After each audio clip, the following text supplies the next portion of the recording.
大家好，我係 Carmen。作為銷售業務團隊，我哋每年都會飛去世界唔同嘅地方，搜羅獨特創新嘅盛事，帶到亞博館俾觀眾去體驗。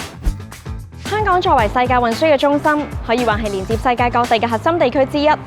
仲記得嗰年我參加咗 Paris Air Show， 除咗可以深入了解唔同航空產業之外，仲成功帶咗 Super Terminal Expo 嘅活動返嚟。呢個展覽匯聚咗超過60個國家地區機場同航空局，對於帶動香港城市經濟有一定嘅影響力。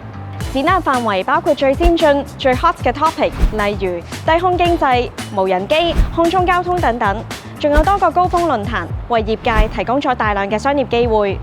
嚟緊 Super Terminal Expo 2025將會重臨亞博館，到時嚟自世界各地嘅航空運輸業嘅精英都會喺亞博分享最新嘅市場走向。我哋亦可以分享機場城市發展，同業界一齊探索未來，令香港成為盛事樞紐。